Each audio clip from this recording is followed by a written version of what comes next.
على رسوله الكريم أما بعد فأعوذ بالله من الشيطان الرجيم بسم الله الرحمن الرحيم قال الله تعالى في القرآن المجيد إنا أعطيناك الكوثر فصل لربك وانحر إن شانئك هو الأبتر وقال النبي صلى الله عليه وسلم ارحموا من في الأرض يرحمكم من في السماء صدق الله العظيم وصدق رسوله النبي الكريم اللهم صل على سيدنا محمد وعلى آل سيدنا محمد وبارك وسلم اللهم صل على سيدنا محمد وعلى آل سيدنا محمد وبارك وسلم۔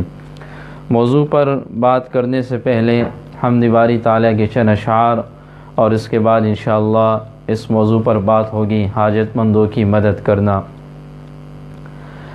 اے خدا تو ہے سب سے بڑا، اے خدا تو ہے سب سے بڑا، اے خدا تو ہے سب سے بڑا، تیرا ہم سر کوئی اور نہ ثانی تیرا ہم سر کوئی اور نہ ثانی تیرا، اے خدا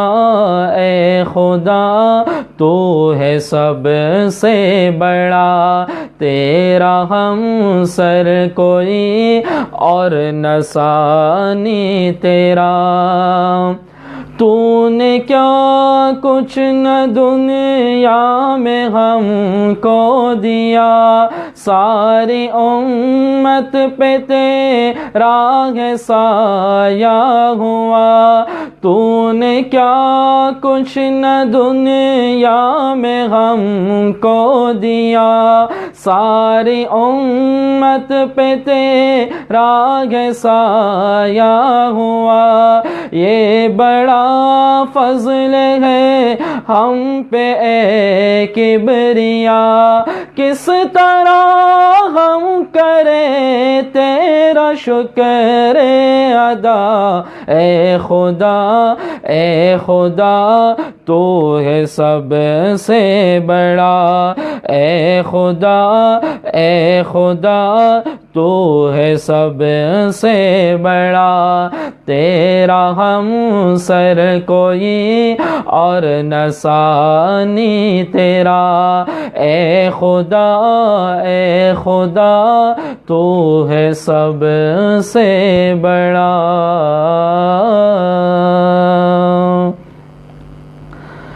ان پر درود ہم نے وظیفہ بنا لیا،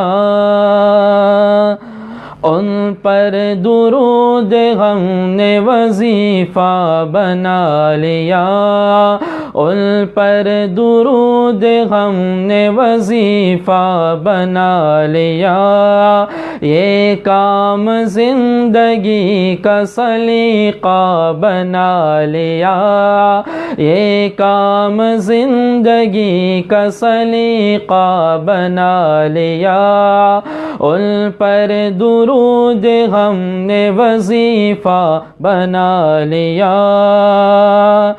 دیکھو نہ وہ حسان سے سنتے ہیں نعت خود، دیکھو نہ وہ حسان سے سنتے ہیں نعت خود، سنتے ہیں نعت خود، ہم نے بھی اس عمل کو اپنا، ہم نے بھی اس عمل کو طریقہ بنا لیا، ہم نے بھی اس عمل کو طریقہ بنا لیا، ان پر درود ہم نے وظیفہ بنا لیا، یہ کام زندگی کا سلیقہ بنا لیا، دن رات پڑھ رہے ہم نعت حضور کے، دن رات پڑھ رہے ہم نعت حضور کے، نعت حضور کے یوں دل کی دھڑکنوں کو حدیقہ بنا لیا، یوں دل کی دھڑکنوں کو حدیقہ بنا لیا، ان پر درود ہم نے وظیفہ بنا لیا، یہ کام زندگی کا سلیقہ بنا لیا، ان پر درود ہم نے وظیفہ بنا لیا، یہ کام زندگی کا سلیقہ بنا لیا۔ صلی اللہ علیہ وسلم۔ اللہ کے نبی صلی اللہ علیہ وسلم کا ارشاد آپ حضرات کے سامنے پیش کیا، فرمایا ارحموا من فی الارض یرحمکم من فی السماء، اے لوگو زمین والوں پر رحم کرو، آسمان والا تم پر رحم کرے گا۔ سرکار دو عالم صلی اللہ علیہ وسلم نبوت سے پہلے بھی لوگوں کی خدمت کیا کرتے تھے، حاجت مندوں کی حاجتیں پوری کیا کرتے تھے۔ سرکار دو عالم صلی اللہ علیہ وسلم نبوت کے اعلان سے قبل ہی یہ سارے اعمال کیا کرتے تھے۔ چنانچہ رسول اللہ صلی اللہ علیہ وسلم جب غار حرا سے تشریف لائے اور پہلی دفعہ آپ پر وحی نازل ہوئی تو جیسے ہی گھر میں داخل ہوئے تو آپ نے فرمایا اپنی زوجہ حضرت خدیجہ رضی اللہ تعالی عنہ سے، زملونی زملونی، مجھے چادر اوڑھائیے، مجھے ڈر لگ رہا ہے، مجھے خوف محسوس ہو رہا ہے، زملونی۔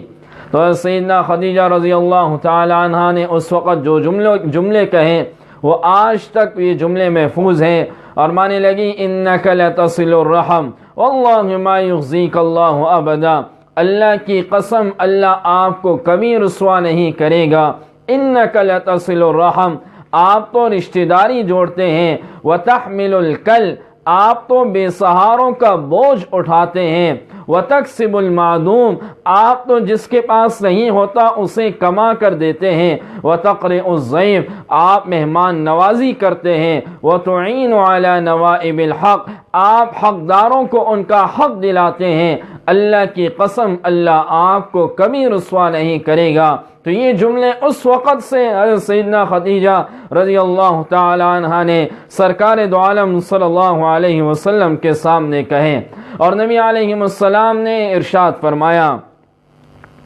من نفس عن مسلم کربۃ من کرب الدنیا، کہ جو انسان اس دنیا میں کسی کی مصیبتوں کو دور کرے گا، کسی انسان کی مصیبت دور کرے گا، نفس اللہ عنہ کربۃ من کرب یوم القیامہ، اللہ رب العزت قیامت کے دن کے تکلیفوں کو اس سے دور فرمائیں گے۔ قیامت کے دن کی تکالیف بہت زیادہ ہیں، اگر آج ہم کسی کے کام آئیں، کسی کی مدد کریں اور کسی کی خیرخواہی کریں تو کل قیامت کے دن اللہ رب العزت جب مشکل مرحلہ آئے گا تو اللہ رب العزت ہماری حاجتیں پوری فرمائیں گے۔ رسول اللہ صلی اللہ علیہ وسلم کی ایک اور حدیث مبارکہ ہے، آپ نے فرمایا المسلم اخو المسلم، مسلمان مسلمان کا بھائی ہے، لا یظلمہ ولا یسلمہ، نہ یہ کسی پر ظلم کرتا ہے نہ یہ اپنے بھائی کو بے سہارا چھوڑتا ہے۔ اور پھر فرمایا من کان فی حاجت اخیہ کان اللہ فی حاجتہ، جو آدمی اپنے بھائی کی حاجت پوری کرنے میں لگ جاتا ہے اللہ اس کی حاجت پوری کرنے میں لگ جاتے ہیں۔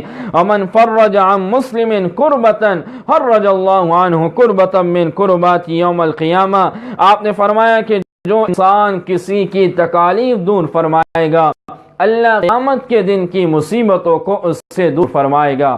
رسول اللہ صلی اللہ علیہ وسلم کے پاس ایک نوجوان لڑکی آئی اور آنے کے بعد عرض کرنے لگی اللہ کے محبوب میری بوڑھی اماں ہیں اور کسی کام کے لیے وہ آپ کو بلا رہی ہیں، کیا آپ اس وقت آ سکتے ہیں؟ نبی علیہ السلام اپنے صحابہ کے گرد تشریف فرما تھے، آپ نے فوراً اس نوجوان لڑکی سے کہا آپ آگے جائیے، میں آپ کے پیچھے آتا ہوں، جہاں آپ مجھے لے جائیں گی میں آنے کے لیے تیار ہوں۔ سیدنا عبداللہ بن عباس رضی اللہ تعالیٰ عنہ کے بارے میں آتا ہے، اعتکاف میں تھے، رمضان المبارک کا مہینہ تھا، اعتکاف کی حالت میں تھے، تو ایک نوجوان آیا اور آنے کے بعد کہنے لگا حضرت میرا ایک کام ہے اور وہ کام آپ کے بغیر کوئی نہیں کر سکتا۔ حضرت عبداللہ بن عباس رضی اللہ تعالیٰ عنہ فوراً اٹھے اور مسجد سے جانے لگے، باہر اعتکاف توڑنے لگے۔ تو نوجوان کہنے لگا حضرت آپ اپنا اعتکاف توڑ رہے ہیں؟ تو حضرت عبداللہ بن عباس رضی اللہ تعالیٰ عنہ نے اس وقت اشارہ کیا، روزے مبارک کی طرف اشارہ کیا اور اشارہ کر کے فرمایا کہ میں نے اس روزے والے سے سنا ہے کہ آپ نے فرمایا ہے صلی اللہ علیہ وسلم کہ جو انسان کسی اپنے بھائی کی ضرورت کے پورا کرنے کے لیے نکلے گا، اللہ اسے 10 سال کی اعتکاف کا ثواب دے گا۔ 10 سال کے اعتکاف کا ثواب اس کے نامہ اعمال میں اللہ لکھیں گے۔ جو انسان اپنے کسی بھائی کی ضروریات کو پورے کرنے کے لیے نکل جائے گا، اور یہ صحابہ کے اندر یہ عادت موجود تھی، اپنے بھائی کی ضروریات پوری کیا کرتے تھے، بلکہ صحابہ تو اتنے چھپ چھپ کر کیا کرتے تھے کہ آتا ہے کہ بسا اوقات جو مجبور ہوتا وہ جب صبح فجر کے لیے اٹھتا اور دروازہ کھولتا تو آگے بوری موجود ہوتی اور اس کے اندر سامان موجود ہوتا، رکھنے والا رات کے وقت رکھ کر چلا جاتا کہ کہیں کسی کو یہ معلوم ہی نہ ہو جائے کہ کون رکھ کر گیا ہے، اور نہ لینے والے کو معلوم ہوتا کہ آخر یہ کس نے مجھے دیا ہے۔ صحابہ کے اندر چھپ چھپ کر نیکیوں کی عادت تھی۔ عثمان غنی رضی اللہ تعالیٰ عنہ کے بارے میں آتا ہے کہ مسجد نبوی مدینہ منورہ آئے تو لوگوں نے شکایت کی کہ حضرت یہاں پر پانی کی بڑی قلت ہے، اور پانی کا ایک کنواں ہے جو اس وقت یہودی کی ملکیت میں ہے، اور وہ یہودی وہ کنواں فروخت کرنا نہیں چاہتا۔ عثمان غنی رضی اللہ تعالیٰ عنہ سے کہنے لگے کہ ہم وہاں جاتے ہیں اور قیمتاً پانی وصول کرتے ہیں اور بڑی تکالیف کے اندر ہیں، بڑی مشکلات میں ہیں۔ عثمان غنی رضی اللہ تعالیٰ عنہ اس یہودی کے پاس گئے اور جانے کے بعد کہنے لگے کہ کیا آپ کنواں فروخت کریں گے؟ وہ کہنے لگا نہیں، میں اپنا کنواں فروخت کر سکتا۔ عثمان بن عفان رضی اللہ تعالیٰ عنہ نے فرمایا، چونکہ تاجر تھے، کہنے لگے آپ ایسا کیجئے، آپ پورا کنواں فروخت مت کیجئے، آدھا کنواں میرے ہاتھ فروخت کیجئے اور قیمت پوری وصول کر لیجئے۔ وہ اس بات پر تیار ہوا، اور تیار ہونے کے بعد آدھا کنواں عثمان غنی رضی اللہ تعالیٰ عنہ نے خرید لیا، اور جب وہ آدھا کنواں خرید لیا عثمان غنی رضی اللہ تعالیٰ عنہ نے اور قیمت ساری کنویں کی ادا کی، تو عثمان ابن عفان رضی اللہ تعالیٰ عنہ نے اعلان یہ کیا کہ جو شخص، جو مسلمان ہے، جس دن میری باری ہوگی، ہمارے کنویں کی باری 2 دن رکھی، ایک دن یہودیوں کی اور ایک دن مسلمانوں کی، عثمان ابن عفان رضی اللہ تعالیٰ عنہ کی، اور کہنے لگے جس دن میری باری ہوگی میری طرف سے سب کو اجازت ہے وہ آئے اور فری میں آ کر پانی یہاں سے وصول کریں۔ چنانچہ لوگ آتے گئے اور وصول کرتے گئے، اور جو یہودیوں کا دن ہوتا اس دن کوئی بھی نہیں آتا اس کنویں پہ پانی خریدنے کے لیے، تو اس یہودی نے خود آ کر کہا کہ آپ باقی بھی خرید لیں۔ عثمان ابن عفان رضی اللہ تعالی عنہ نے باقی بھی خریدا، اور خریدنے کے بعد پورا کا پورا کنواں مسلمانوں کے لیے وقف کر دیا۔ عبداللہ بن مسعود رضی اللہ تعالیٰ عنہ فرماتے ہیں، رسول اللہ صلی اللہ علیہ وسلم کی حدیث مبارکہ ہے، یحشر الناس یوم القیامت اعری ما کانوا قط، قیامت کے دن تمام کے تمام لوگ برہنہ ہوں گے، اور فرمایا وَأَجْوَعُ مَا كَانُوا قَطُّ، اور سب کے سب بھوکے ہوں گے، وَأَزْمَنُ مَا كَانُوا قَطُّ، اور سب کے سب پیاسے ہوں گے۔ پھر آگے فرمایا من کسا للہ کسا اللہ، جس نے اس دنیا میں کسی کو جوڑا پہنایا ہوگا اللہ کی رضا کے لیے، کسا اللہ، اللہ قیامت کے دن اسے جوڑا پہنائے گا۔ ومن اطعم للہ اطعمہ اللہ، اور جس نے اس دنیا میں اللہ کی رضا کے لیے کسی کو کچھ کھلایا ہوگا، اطعمہ اللہ، اللہ قیامت کے دن اسے کھلائے گا۔ ومن سقا للہ سقاہ اللہ، اور جس نے اس دنیا میں کسی کو کچھ پلایا ہوگا، سقاہ اللہ، اللہ قیامت کے دن اسے پلائے گا، اس کی پیاس بجھائے گا۔ ومن عفا للہ، اعفاہ اللہ، اور جس نے اس دنیا میں کسی کو معاف کیا ہوگا کل قیامت کے دن اللہ بھی اسے معاف کرے گا۔ تو دوسروں کی حاجت پوری کرنا یہ رسول اللہ صلی اللہ علیہ وسلم کی سنت ہے، یہ صحابہ کی سنت ہے۔ ایک صحابی فرماتے ہیں کہ نبی علیہ السلام کے ساتھ ہم ایک سفر میں تھے، آدھے روزے دار تھے اور آدھے افطار کرنے والے تھے۔ تو جب ہم ایک جگہ پہنچے، سخت گرمی تھی، تپتی ہوئی گرمی تھی، تو جو روزے دار تھے وہ بڑے نڈال اور سست تھے، روزہ بھی رکھا ہوا تھا، تو وہ سارے کے سارے لیٹ گئے، اور جیسے ہی پہنچے تو جن لوگوں کا روزہ نہیں تھا وہ سب کے سب خدمت کرنے لگ گئے اور خیمے گاڑنے لگ گئے، اس نیت سے کہ باقیوں نے روزہ رکھا ہے، ہم آج ان کی خدمت کریں گے۔ تو سب نے خدمت کی۔ جب خدمت پوری کی، رسول اللہ صلی اللہ علیہ وسلم نے اس وقت جملہ فرمایا، اور خوبصورت جملہ فرمایا۔ آپ نے فرمایا کہ ذهب المفطرون اليوم بالاجر، آج کے دن افطار کرنے والے روزے داروں پر سبقت کر گئے۔ آج کے دن افطار کرنے والوں کو وہ اجر ملا جو روزے داروں کو اجر نہیں ملا۔ اللہ کے نبی صلی اللہ علیہ وسلم اپنی ساتھیوں کی خود مدد کیا کرتے تھے۔ چنانچہ حضرت حذیفہ رضی اللہ تعالیٰ عنہ فرماتے ہیں کہ نبی علیہ السلام غسل فرما رہے تھے اور میں نے ایک چادر اپنے ہاتھ میں پکڑی ہوئی تھی، اور رسول اللہ صلی اللہ علیہ وسلم چادر کے اس طرف غسل فرما رہے تھے۔ جب آپ نے غسل مکمل کیا تو فوراً آئے اور آپ نے چادر پکڑی اور مجھے کہا کہ اب آپ جا کر غسل کیجئے۔ میں نے فرمایا اللہ کہ حضور آپ چادر نہ پکڑیں، میں غسل بعد میں کر لوں گا، ابھی نہیں کرنا چاہتا۔ اور میں کہ رسول اللہ صلی اللہ علیہ وسلم نے اس وقت مجھے روکا اور فرمایا نہیں، میں بھی اس کا حقدار ہوں کہ میں آپ کی خدمت کروں۔ چنانچہ فرماتے ہیں کہ نبی علیہ السلام نے اس وقت چادر پکڑی اور میں نے اس کے بعد جا کر غسل کر لیا۔ اللہ کے نبی صلی اللہ علیہ وسلم نے فرمایا کہ جو انسان من یسر علی محسن یسر اللہ علیہ فی الدنیا والآخرہ، جو انسان کسی کی مشکل کو آسان فرمائے گا، اللہ رب العزت اس کے کل قیامت کے دن کی مشکلات کو آسان فرمائے گا۔ احادیث مبارکہ میں موجود ہے کہ کل قیامت کے دن اللہ رب العزت جنتیوں کو جہنمیوں کا کچھ منظر دکھائیں گے۔ چنانچہ جنتی آئیں گے اور جہنمیوں کا منظر ان جنتیوں کو دکھایا جائے گا۔ چنانچہ یہ جنتی دیکھیں گے اور جہنمیوں کا منظر جب یہ دیکھ رہے ہوں گے تو جہنمیوں میں سے ایک شخص کسی کو پہچان لے گا اور کہے گا کہ کیا آپ نے مجھے پہچانا، اور فلاں سے کہے گا تو جنتی کہے گا نہیں میں نے آپ کو نہیں پہچانا۔ جہنمی کہے گا آپ کو یاد ہے ایک دن آپ آئے تھے اور میں نے آپ کو ایک گلاس پانی پلایا تھا، وہ کہے گا جی ہاں میں نے ابھی عرف تو میں آپ کو ابھی پہچان چکا ہوں۔ تو وہ جہنمی کہے گا کہ آپ میری سفارش کیجئے۔ یہ جنتی اللہ کے حضور سفارش پیش کرے گا کہ اللہ اس بندے نے دنیا میں مجھے ایک گلاس پانی پلایا تھا، اللہ رب العزت اس کی حاجت، اس کی سفارش قبول فرمائیں گے، اور قبول فرمانے کے بعد اللہ رب العزت اس جہنمی کو جہنم سے نکال کر جنت کے اندر داخل فرمائیں گے۔ اور ایک واقعہ تو مشہور ہے، آپ سب حضرات نے سنا ہوگا کہ ایک بڑھیا مکہ مکرمہ کے اندر موجود تھی۔ آپ کے اعلان نبوت سے قبل کا یہ قصہ ہے، اور وہ کسی دن جانے لگی اور لکڑیوں کی گٹھری اس کے پاس موجود تھی۔ رسول اللہ صلی اللہ علیہ وسلم کا گزر ہونے لگا تو آپ نے اس بڑھیا سے کہا کہاں جانے کا ارادہ ہے؟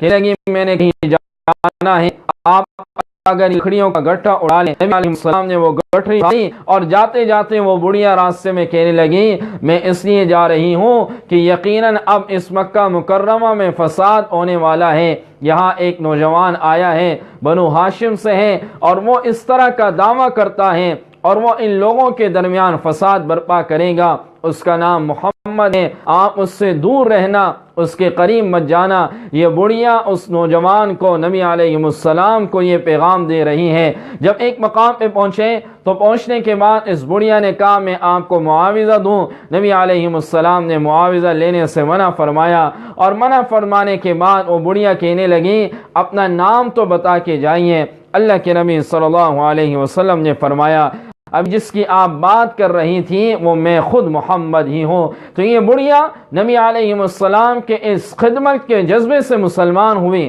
اور واپس آئی اور کہنے لگی آپ جیسا تو میں نے نہیں دیکھا۔ وہ ایک شاعر نے لکھا ہے ایک ضعیفہ نے کہ جو مکہ میں رہتی تھی وہ ان باتوں کو سنتی تھی مگر خاموش رہتی تھی۔ یہ وہی قصہ ہے جو اللہ کے نبی صلی اللہ علیہ وسلم کی خدمت سے یہ بڑھیا مسلمان ہوئی اور نبی علیہ السلام کی خدمت سے اس بڑھیا نے اسلام قبول کیا۔ تو یہ خدمت کا جذبہ آج ہر ایک کے اندر ہونا چاہیے۔ آج ہمارے پاس اپنی اولاد کے لیے تو وقت موجود ہے۔ آج اپنی اولاد کو ہم چھٹیوں کے دن لے جاتے ہیں، کبھی کہاں لے جاتے ہیں، کبھی کہاں لے جاتے ہیں۔ کبھی ایسا موقع بھی آئے کہ اللہ کرے ہماری کوئی چھٹی ہو اور ہم یہ ذہن بنائیں کہ آج ہم نے چھٹی اپنے خاندان کے اندر آج ہم نے چھٹی یہ گزارنی ہے، ہمارے خاندان میں فلاں عورت ہے اور وہ اس کو کوئی سامان دلانے والا موجود نہیں ہے، گھر میں کوئی محرم موجود نہیں ہے، مرد نہیں ہے، تو میں جا کر آج اس سے پوچھوں گا کہ اماں جی کچھ بھی لانا ہو آج میں آپ کی خدمت کے لیے تیار ہوں۔ صحابہ کرام رضوان اللہ علیہم اجمعین کے اندر یہ جذبہ موجود تھا۔ اور مدینہ منورہ کے اندر مسجد نبوی میں ایک رجسٹر موجود تھا جس کے اندر بیواؤں کے نام اور ان بیواؤں کے نام کے آگے خادم کا نام موجود ہوا کرتا تھا۔ تاریخ میں قصہ ہے کہ سیدنا عمر فاروق رضی اللہ تعالیٰ عنہ ایک دن تشریف لائے اور یہ وہ دور ہے حضرت سیدنا ابوبکر صدیق رضی اللہ تعالیٰ عنہ کا دور تھا۔ مسجد میں آئے تو وہ رجسٹر دیکھنے لگے، اس میں خادموں کے نام موجود تھے لیکن ایک بڑھیا کا نام تھا جس کے آگے خادم کا نام موجود نہیں تھا۔ تو حضرت سیدنا عمر فاروق رضی اللہ تعالیٰ عنہ نے تحیہ کر لیا، ارادہ کر لیا کہ آج سے اس بڑھیا کی خدمت میں کروں گا۔ چنانچہ اس بڑھیا کے گھر گئے، دروازہ کھٹکھٹایا، کہا کہ کون؟ کہا میں آپ کی خدمت کے لیے آیا ہوں۔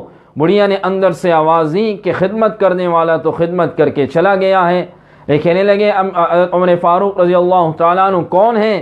اس بڑھیا نے کہا مجھے نہیں معلوم ہے، کئی سالوں سے وہ خدمت کرتا ہے، آج تک نہ میں نے نام پوچھا نہ اس نے اپنا نام بتایا ہے۔ سیدنا عمر فاروق رضی اللہ تعالیٰ عنہ اگلے دن تشریف لے گئے فجر کے بعد۔ جب فجر کے بعد تشریف لے گئے تو دروازہ کھٹکھٹایا اور دروازہ کھٹکھٹانے کے بعد بڑھیا نے کہا کون ہے؟ کہا کہ خدمت کے لیے آیا ہوں۔ اس بڑھیا نے کہا کہ خدمت کرنے والا تو خدمت کر کے جا چکا ہے۔ حضرت عمر فاروق رضی اللہ تعالیٰ عنہ بڑے حیران ہوئے، فجر کے فوراً بعد میں گیا ہوں اور خدمت کرنے والا خدمت کر کے جا چکا ہے، آخر یہ کون ہے؟ تو اگلے دن عشاء کے بعد یہ راستے میں بیٹھے، جس راستے سے اس بڑھیا کے گھر کو گزر ہو رہا تھا، عمر فاروق رضی اللہ تعالیٰ عنہ خاموشی سے بیٹھے کہ آج میں دیکھوں گا کہ یہ خدمت کرنے والا اس بڑھیا کی خدمت کون کر رہا ہے کہ جس کا نام رجسٹر میں بھی موجود نہیں ہے۔ تو حضرت عمر فاروق رضی اللہ تعالیٰ عنہ موجود تھے کہ رات کا آخری پہر ہوا کہ اتنے میں ایک شخص آ رہا ہے اور پاؤں میں جوتیاں نہیں ہیں، آہستہ آہستہ قدم اٹھا رہا ہے۔ حضرت عمر فاروق رضی اللہ تعالیٰ عنہ فوراً قریب آئے تو قریب آ کے دیکھا کہ یہ وقت کے خلیفہ رسول جناب صدیق اکبر رضی اللہ تعالیٰ عنہ بذات خود موجود تھے۔ تو آپ نے فرمایا کہ حضور آپ کا کس لیے آنا ہوا؟ کہنے لگے آپ نے میرا ایک راز فاش کر دیا، میں بڑھیا کی خدمت کے لیے آتا ہوں۔ کہنے لگے حضرت آپ نے پاؤں میں جوتیاں بھی نہیں پہنی ہیں۔ کہنے لگے بات یہ ہے رات کا وقت ہے، میں نے جوتیاں اس لیے نہیں پہنی کہ کہیں ایسا نہ ہو میری جوتیوں کی آواز سے سونے والوں کے نیند میں اور آرام میں خلل نہ آ جائے۔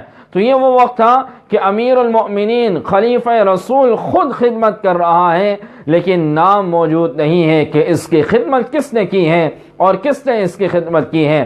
اسی لیے روایت میں یہ بھی آتا ہے کل قیامت کے دن بنی آدم کو اللہ کھڑا کر کے فرمائے گا اے میرے بندے میں دنیا میں بھوکا تھا، تو نے مجھے کھانا نہیں کھلایا۔ پھر فرمائیں گے اے میرے بندے میں دنیا میں پیاسا تھا، تو نے مجھے پانی نہیں پلایا۔ اے میرے بندے دنیا میں میری وہ حاجت تھی، تو نے میری حاجت پوری نہ کی۔ وہ بندہ کہے گا یا اللہ آپ کو کہاں سے بھوک لگی، آپ کو کیسے پیاس لگی؟ تو اللہ اس وقت فرمائیں گے تیرے پڑوس میں میرا ایک بندہ رہتا تھا، میری ایک بندی رہتی تھی اور وہ بھوکے تھے، تو نے ان کو کھانا نہیں کھلایا۔ اگر تو ان کو کھانا کھلاتا تو مجھے وہاں پاتا۔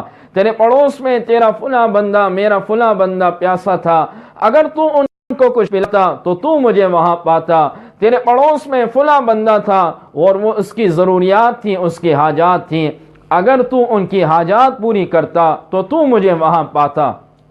آج کے اس پرفتن دور میں ہم اپنے پڑوس میں دیکھیں کہ ہمارے پڑوس میں کون سے ایسے لوگ ہیں جو یتیم ہیں، جو بیوائیں ہیں، ان کی حاجت پوری کریں اور ان کی ضروریات کے لیے ہم دن رات لگے رہیں۔ من کان فی حاجت اخیہ کان اللہ فی حاجتی، جو کسی کی حاجت پوری کرنے میں لگے گا اللہ اس بندے کی حاجت پوری کرنے میں لگ جائیں گے۔ اور سب سے بڑی بات اس وقت جو شام کی صورتحال ہے، شام کی صورتحال کی وجہ سے اپنے مظلوم شامی مہاجرین بھائیوں کے لیے جہاں تک جس سے تعاون ہو سکتا ہے ان تک پہنچانے کی کوشش کریں۔